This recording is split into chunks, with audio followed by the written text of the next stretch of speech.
If you could see me at this desk getting it in, man, I love that intro. Shout out to Sugar Ray Destin. The business of books mastermind. I mean, he's pretty dope. All right. So, welcome to Freedom Friday. Oh my God. I don't have my hoops on. Y'all, don't nobody move. You already know I got to have my hoops on. Y'all don't move. Oh my God. Keep listening. I cannot believe it. I did it. Oh my goodness. Oh my goodness. Can you believe I did that? I was tripping. Oh, baby. Don't play with me. And I'm back. All right. In a way. The devil is a lie. Good morning. Good morning. Y'all do me a solid and say good morning. Y'all see what just went down? He's trying to make me play myself. Oh, I'm not going back on my word. Let me tell you. When God does what he's getting ready to do, it's gonna be big. Yeah, it is. Oh, he tried it. Whoo, and I'm back. Hello. Good morning. Hey, Bishop. I hope that you all are enjoying this week and you're getting ready for an amazing weekend. Y'all know I'm fat and I'm old and now I'm out of breath, but that's okay. I'm hooped up. Okay. Ran and got him. Yeah. So let's get into today. It might be a little heavy. I don't know, but y'all know how it is. Y'all know what it is. So this past week, or more specifically, I love that word, specifically, not to be confused with Pacific as in water. But anyway, more specifically, day before yesterday was the anniversary of my biological mother, her passing. And y'all, if you know me, then you probably already know that I have two moms.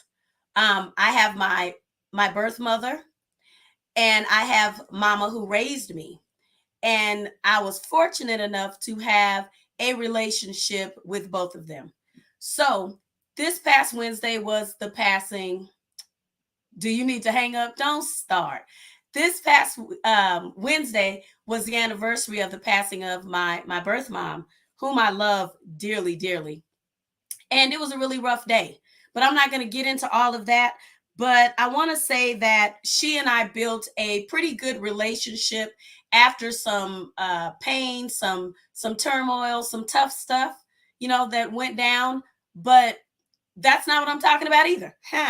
What I'm talking about today is simply finding joy in every day.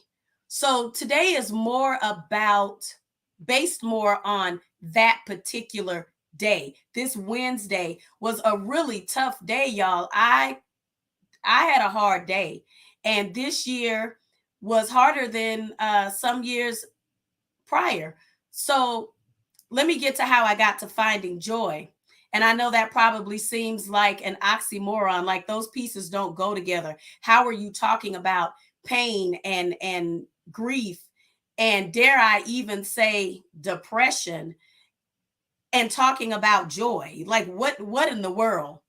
Hey, Melissa. So, I'm wearing my Mickey face today. I think about you all the time. So anyway, you're trying to figure out, like, how does this stuff even go together? Like, can there be depression and joy? Y'all, I know that this is not a topic that we like to really deal with, but I'm going to get into it because Believe it or not, believers can have depression. Believers can fall into these states. These things can happen. We can go through things that cause this to happen. But let me tell you how I got to finding joy in every day. I went to the hospital to visit one of my friends yesterday. And if you know me, I love hospital gift shops. I love them. I love looking at cards in there. And I love hospital chapels. You go ahead and put those together if you want to. So I found a magnet that said, find joy in every day, right? And I immediately snatched it up. That's not what I was looking for. I had something else in mind for her, but I snatched it up and I gave it to her. So this morning on my walk, I started thinking about how do we do that? Like, is that a real thing? Can we actually find joy in every day? So I started thinking about this past Wednesday, and how losing her really changed me. I'm like forever changed. But that day, when that day rolls around, and this doesn't have to be about grief for you, it's whatever is suppressing joy for you, whatever is hiding joy for you. Hi, Anna. So I started thinking about that, and I began to work on today's topic. So I'm using it as an anchor point, that incident. Have you ever had days where you felt like this is a worthless day? Listen, you don't have to, I'm not your therapist. I am not here to fix lives. You don't have to just say it. Hi, my sister. You don't have to say it, but hey, sugar bean, pudding. But have you ever had days where you just felt like, man, this day is a bust? This day is a wash, right? I mean, woke up feeling like you haven't even had your eyes open 30 minutes and you feel like this day is a bust. In fact, the day before the day got here, you felt like it was going to be a bust. All the time. I heard a little Lizzo in there, all the time, but that ain't what she said. But y'all, I know you know what I'm talking about. Listen, wake up feeling defeated. And those days are hard days. So then, hey, Kevin. So then I started thinking about that this morning. Listen, you have days where you feel like this is just a worthless day. Now, if that's not you, don't let me project any emotions on you. I love it for you. I am hype for you. Okay, that's dope. If you don't have those days, man, that's amazing. Tell me your secret, because I have those days. And when I have those days, it seems like joy is a joke. Days where it feels too bad to smile. Days where I feel like I got nothing today. Days where I feel like, man, miss me, pass me, move around. You know, I can't take a phone call. Even though the phone call I know is a call to help me, I don't even have the energy. I don't have the mind frame to even pick up the phone. And then people are saying to me, listen, Kevin, people are saying to me, hey, I called you. Did you get my message? And I'm shame because I know, but I just don't have it. Oh man, days where you feel like joy is a joke. Y'all, if you have those days, now if you don't, this ain't for you, but stick around because you might be able to help us. But if you have those days, this might be for you. And even though it's only Friday and I was feeling all of this weight even before Wednesday got here, I'm not out from under it yet, y'all. I'm still pushing. I'm still trying. But I found out that I really could have joy on even an awful day like that. And it's so important to understand the essence of joy is not happiness. And we get so caught up on I'm not happy right now. But that doesn't have to mean I don't have joy. So let's get into it. I'm going to share with you 5 ways that we miss out on joy. Okay. Now, my sister's name is Joya. Man, I love that name. And I didn't say Joya is a joke. I said joy is a joke. Now, y'all don't start none, don't be none. Okay. Number 1, we miss out on joy because we fantasize its appearance. Let me explain myself. We have dressed joy up in what we expect joy to look like. We have a fairy tale. Hey, Rudy, we have a fairy tale. We have a fantasy, if you will. And we are so caught up on the Cinderella of joy that we miss the fact that when she lost the shoe, she still had a shoe. We miss the fact that she yet had feet. I ain't trying to be deep. All I'm saying to you is we have an appearance. We expect joy to look like a celebration. We expect there to be balloons and confetti and cake and piñatas and all of that great stuff. Hey, Sonny, all of that great stuff, Sonia. You know your mama makes me say that. I'm sorry. We miss that great stuff because we have a preconceived idea of what joy should look like. And when it doesn't reach our standards, when it doesn't come up to where we think it should be, we don't deem it joy. Oh, man, we are looking for something big. We're looking for something jaw-dropping, sky-tilting, sun-snatching, so we can say, yeah, that's it. That's joy. Sorry, Sonia. That's joy. Right? That's what we think. But that appearance, that preconceived notion about joy causes us to miss her. I'm gonna make it make sense why I keep saying her. I understand it's an it, but there's a reason. I'm gonna go somewhere here later. But that's the first thing that causes us to miss joy. The other thing is once we start fantasizing or preconceiving or setting up this look of joy, because it doesn't look like what we think, we don't recognize it. So we imagine joy, if you will, as a person. First, we had the appearance, and now we don't recognize it. We miss joy standing quietly, waiting to be acknowledged, waiting to be accepted. Have you ever been around people and you felt invisible? I'll wait. Somebody help me out. Help me out. I can't be the only one. Have you ever felt invisible? Like people just don't see you. Right? Anybody? Okay. So imagine joy as a person waiting to be accepted in a room with people who should know her, people who have encountered her at some point, people who should recognize her, and she is yet invisible because we don't recognize her. I can't help but wonder if joy ever feels unrecognized and unaccepted in our circumstances. And because of that, invisible, we miss joy. Number 3, we miss out on joy because we are afraid to look in dark spaces. Sometimes the place you're in can be so dark that it's blinding, right? Isn't that, think about it. When you're in the dark, you have no vision. You can't see. Dark is blinding. It blindfolds you. Sometimes the things that we're dealing with are so heavy and they are on top of us. It makes me think about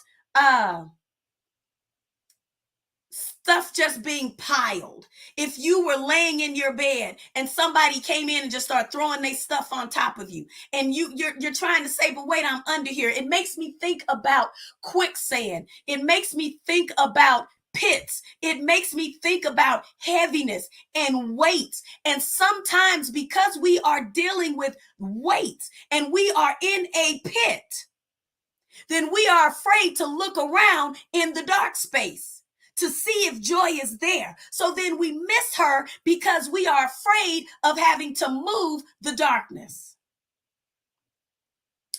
If I start moving the stuff around me, then I have to clean up. I have to declutter. I've got to face what it is that is weighing me down. And so now I'm afraid to deal with my pain. I'm afraid to lift it up and see what's really there. I'm afraid to touch it. I'm afraid to even acknowledge it. And because I am afraid to look in the dark spaces, I assume that joy is not there. Oh, y'all, am I done yet? Golly. Gosh darn. Wait a minute. That's number 3. Let me get my papers in order. I done messed up the papers, y'all. Why do we miss out on joy? Number 4. We feel guilty. Darkness is scary. Hey, uncle, y'all, my uncle is on. Y'all, that's my uncle. Hey, Uncle Ray. Hey, Trina. Yeah. We feel guilty spending time with joy because we are afraid. Hey, Robin, we are afraid that if we spend time with joy in our dark spaces, then we are somehow negating our circumstances. Let me explain it. If I find joy on a day when I should be weeping and mourning, am I somehow doing my mother a disservice? Am I somehow not acknowledging the pain of that day? Listen, hey, brother, y'all, my brother's on. Man. So I'm trying to hold myself together, y'all. But we miss joy because we feel guilty about spending time with joy, because maybe it means I'm unaffected. Maybe it means I don't really care like I say I care. How do I manage 3 seconds of joy on a terrible day? How do I do that? On a day when I still need her, on a day when I still want her, on a day when I still have so many questions, on a day when I just want to look at her face, on a day when I just want to hug her neck. How in the world am I supposed to allow myself that joy? How? Understand that I feel guilty, and guilt is a thief. Y'all, hey, listen. Come shine in on life while we live. Absolutely. Listen, guilt steals your peace. It steals your joy. Hey, Sharika, it steals from us. But because it does that, we allow it and we miss joy. Let me get to number 5. This is the last one. And then I'm going to talk about the how, right? We're talking about why we miss it or what makes us miss it. The last thing that makes us, that I have, y'all, you may have 5 other things. And listen, good morning, Dr. V, I'll take them. The last thing that makes us miss out on joy is the piece of comparison. We tend to compare joy to money. We compare joy and equate it to people liking us. We equate it to things that people do for us or doing right by us. But joy is internal. Though it must contend with the external circumstances, joy is internally controlled. It is internally controlled. When we say, but this is wrong and that's wrong and this is not okay and that's not okay, there's nothing wrong with expressing those statements and dealing with how we feel, but they are not to be equated with joy. They are not to be compared. They are to be separated, and you have to make them stand alone. You have to make them stand alone. You have to separate them from your search for joy. They do not control joy. Joy controls them. All right. So how do we find joy in every day? Good days. Now, we're not talking about the good days, y'all. We know how to do that on most good days. How do we find joy in those hard days, those tough days? How do we find joy in every day, regardless of what we're dealing with? How do we get an inkling, a glimpse, just a side note of joy? Well, first we have to make joy a decision. We must understand that joy is not happiness. Joy is a decision. Just because the party isn't there, just because you can't see the balloons, just because you don't hear music, doesn't mean there isn't a reason to celebrate. Joy has to be a decision. I'm not talking about tricking yourself. No, I'm talking about genuinely deciding that I'm going to find some joy in this day. That is my decision, right? Number two, I'm going to release myself from the guilt. I'm going to release myself to have joy. No matter how bad the circumstances are, you still deserve joy. Galatians chapter 5 talks about the fruit of the Spirit. And I thought about that this morning, and it dawned on me that joy is linked to peace, it's linked to love, it's linked to gentleness, it's linked to meekness. But guess what? It's also linked to temperance.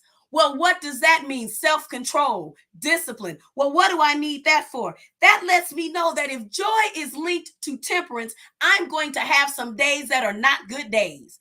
I'm going to have some days that are going to cause me to feel some kind of way, and I'm going to have to tap into the fruit. Right? So joy is linked even there. So that tells me that things may not always go my way, but I can still have joy. Number 3, y'all, and I'm getting out of here. We started today with finding joy in every day.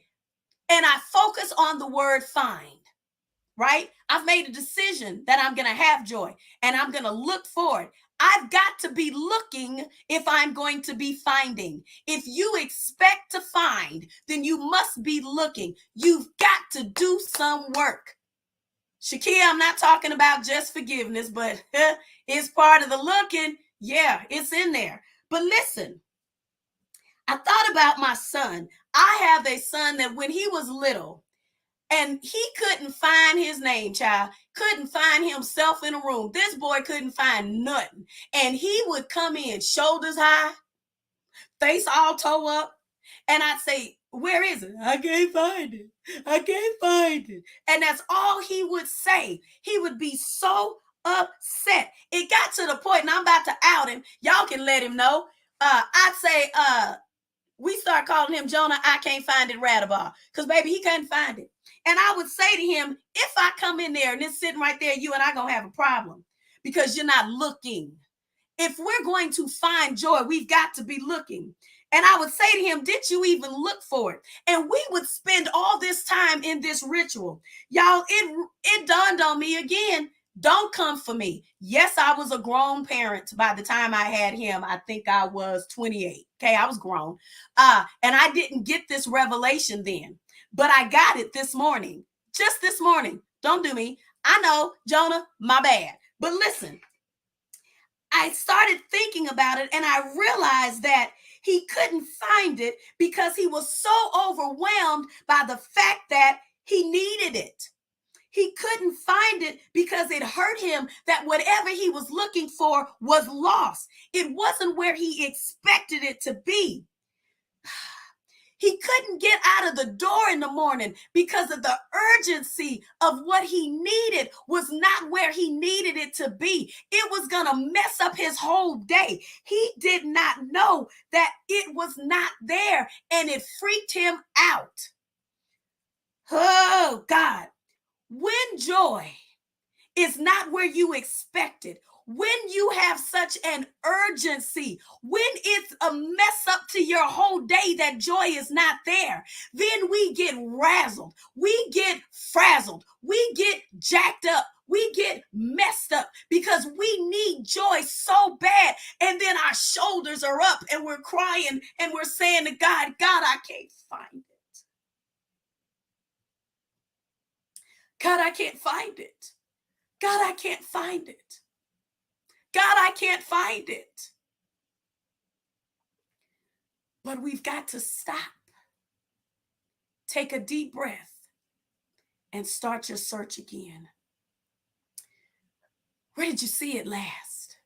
When was the last time you had it? What was going on then? You got to backtrack. You've got to find it. God, help me to look deeper. You've got to be willing to look deeper. Listen, when you backtrack and you realize that joy has been there at least once at some point, right?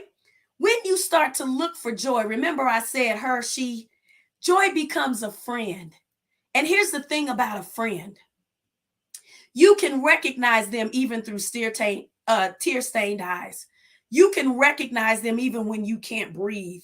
You can see them at a distance because you know who they are. They are friends, right? So you start to see them through your broken heart. Here's what the scripture says. Weeping may endure for a night, but joy comes.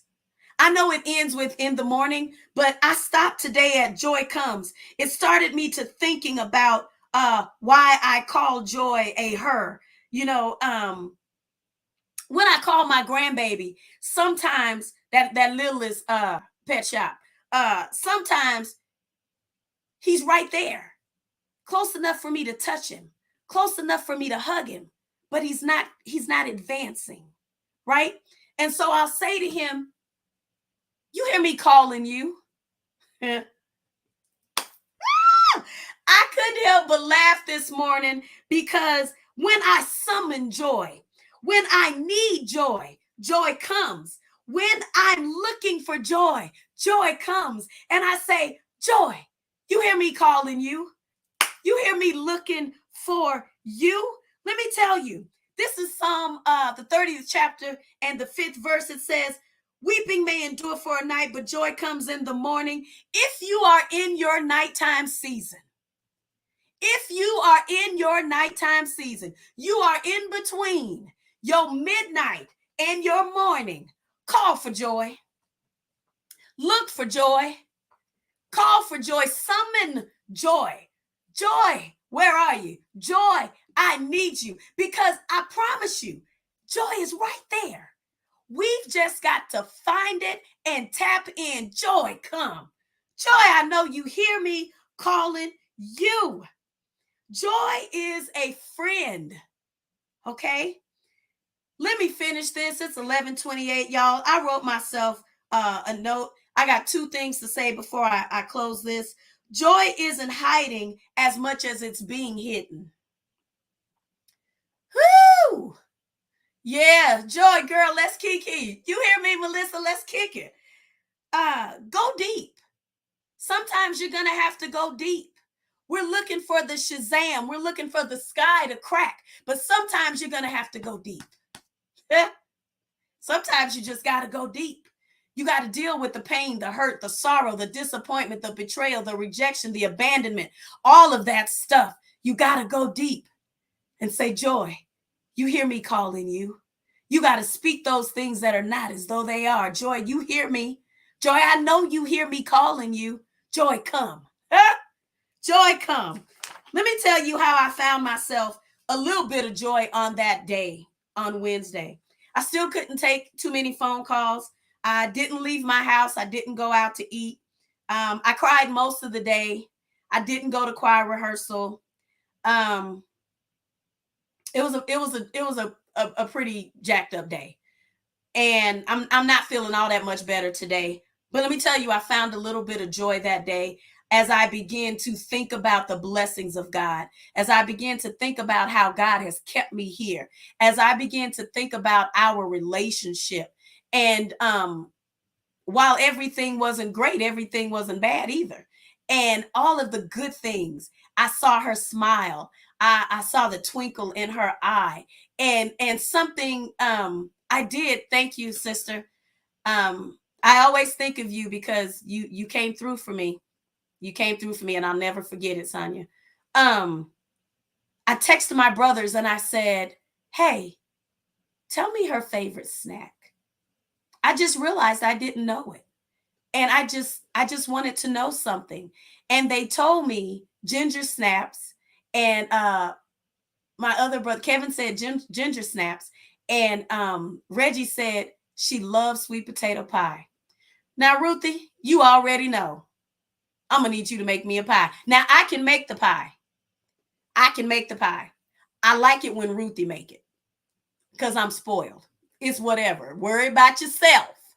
But y'all, listen, that teeny tiny thing, that teeny tiny search, me reaching out to them, gave me a little bit of lightness in my heart that day. I still cried myself to sleep. I did. I still woke up feeling like, whew, this is going to be tough. And I still feel like that. But I managed some joy. It doesn't have to be a whole lot. It doesn't have to be huge. A little dab will do you. You get a little dab, then you acquire a taste for it. Then you develop an appetite for joy. And y'all, I got an appetite for joy. I hope you have an appetite for joy. I love y'all. Do me a solid. Share this with somebody. Help me get the word out that you can have joy every day. Every day. Trina's play. Well, hey, Play Mom. Thank you so much for joining. Thank you guys for jumping on. I love you. Y'all make my day. Y'all make my day. Do me a solid. Share it. Help somebody get through. Help somebody get a little dab of joy. Just a little dab of joy. Yeah, she's waiting. God's got you covered. I don't know what your season is, but God's got you covered. I love y'all, and I'm out. Bye.